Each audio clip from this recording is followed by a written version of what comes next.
Hi guys, this is Simply Monica here doing another single ladies little video. Okay, this one is about, are there any good men out there?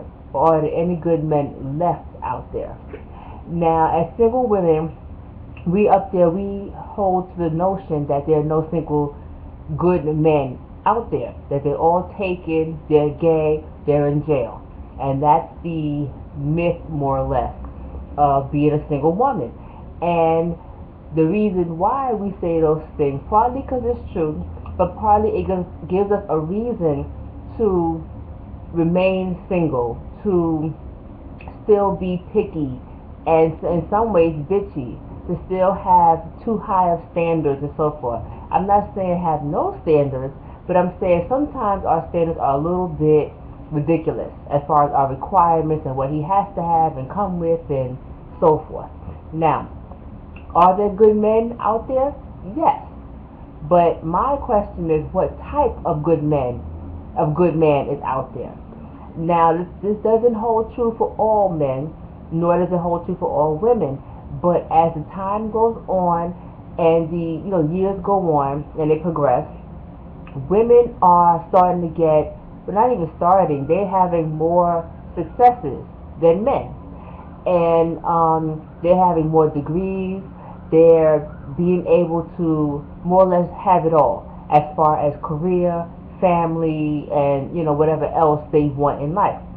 House and so forth. And they are becoming superwomen, for better or for worse. But they are becoming superwomen, and they're doing it for themselves.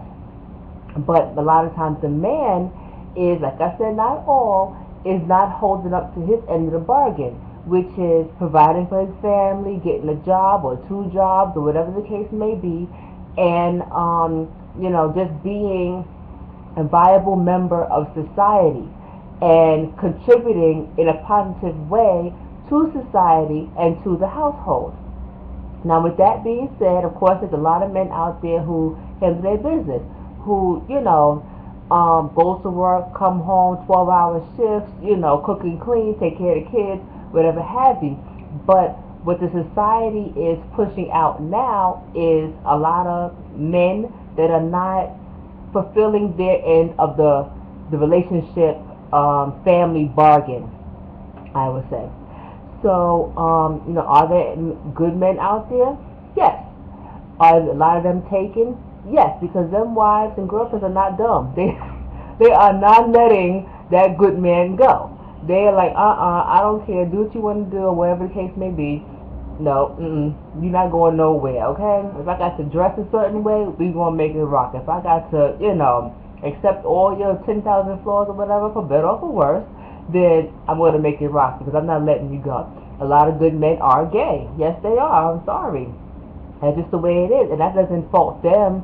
I mean, they choose whoever they choose as far as their sexuality, but a lot of good men are gay. And women, you have to just you have to just realize that I don't care how many gay best friends you may have, they don't want you. Anyway, and a lot of good men, I guess, are in jail. But if they're in jail, are they really good? I don't know.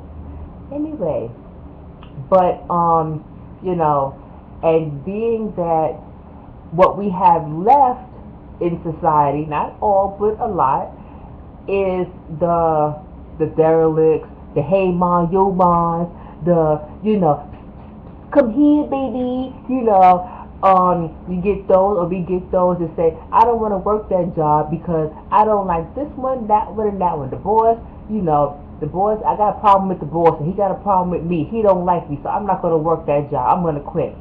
And you got those, that job don't make enough, so I don't want to work at that job. No, you got those two, and you got 100 other, types of guys out there that is not holding their weight. Now those type of guys that I just mentioned are, I call them fixer-uppers or molders. Now, fixer-uppers are people that, or guys that, they wearing the wrong kind of shoe. So you tell them, oh, I think this type of shoe looks better. or he's been in that job for a long time, you come in as a female and say, well, I think you need to ask for a raise because you've been working there for 5 years and whatever have you.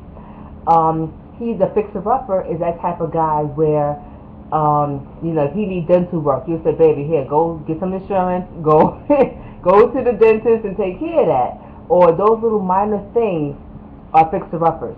Get a new car or fix your car, or change the way you walk, or change your type of clothing. Instead of wearing casual clothes, start wearing more business casual clothes, the button-up shirts and slacks. Things like that are fixer-uppers. Then you get into the molders, where these people are just like shells of men. And the women come in and they start making themselves a man, which is they start changing his clothes, his hair, his personality, who he hangs with, his job. They change and fix everything. Now, think about, I think it's Waiting to Exhale, and it was one of the ladies. She met the mechanic, and the mechanic was Bobby Brown's character. And she met the mechanic, and he was all busted, gold teeth, jerry curls, the whole 9 yards. And she decided to mold her a man, which meant changing everything about him to what she wanted. He let her. Of course he did, because he's getting, number one, he's getting the benefit of being with her, being seen with her, because he's a catch, of course. And then he's getting the benefit of being exposed to things that he wasn't exposed to before. So he let her and everything, so she made him a fine man. And what happened? He sure went out, cheated on her, and left her. That's what happens. You can't mold yourself a man. You just can't. Fixer-uppers is one thing, because almost every man is a fixer-upper, or needs to be fixed up a little bit. And I'm not saying in general, but just for your particular relationship, and same goes for women. When I get into a relationship, you have to change certain things, and fix certain things, and tweak certain things. The tweaking is something totally different than fixing and molding.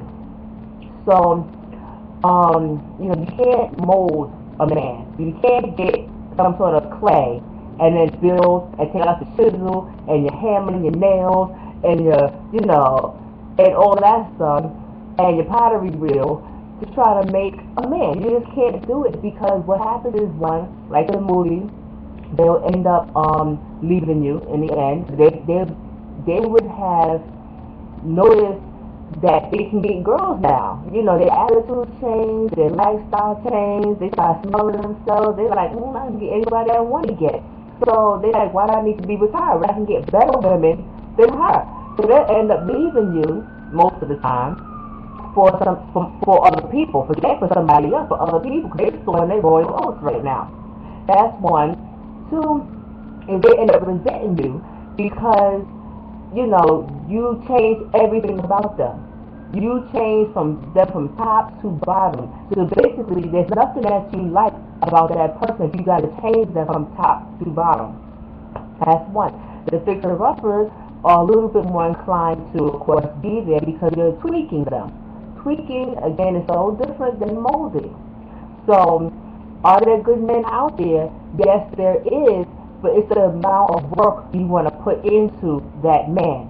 It's the amount of work you want to put into the men that are left, that are single, that are straight, that are not taken, that are, whatever have you. Because also in that same pool of men is, you got baby mama drama, you got folks with records, you got folks with, all kind of diseases and all kind of issues in that same pool. So the pool gets smaller and smaller. So you as ladies have to figure out, what am I going to take?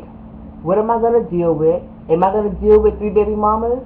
Am I going to deal with, him having a child that he doesn't see ever, or he doesn't pay for? Am I going to deal with him not wanting to have that job because there's not enough money? Or, you got to think about what you're going to take and what you're going to deal with, especially because you have to do it anyway, but definitely now, because the pool of eligible straight men it's so small now. So, I mean, they're out there, but you just really got to figure out what you're going to do. Because a molding a man, that's too much work. It is too much work. It's too much effort. It's too much time.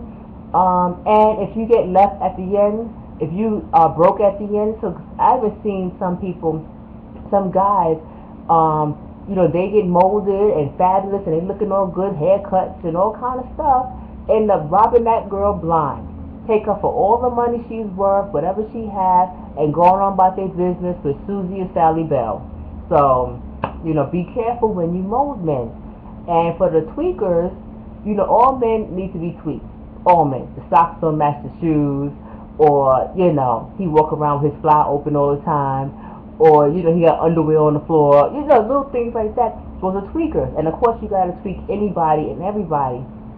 But, you just gotta decide what you willing to deal with. And also, I forgot to mention, also, there are the dudes out there with poor hygiene, no teeth, no money, and I don't mean money, I just mean money just for everyday living money. No ambition, no goals. The first date is sitting on somebody's couch somewhere, eating popcorn that you paid for, those type of people. And that's a big population in the pool. That's a big population of those type of people. Now, those type of people do have good morals and values and stuff like that. They do, but most of the time, but their outward appearance is horrific. Their attitudes about certain things is horrific, or they're male chauvinist, or it's always something. You never get a whole package. You just got to figure out how much of the package you're willing to have missing, basically. So, are there good men out there? Yes, there is. You just got to figure out what type of good man you're willing to deal with, and how much do you want to tweak, fix, or mold that good man.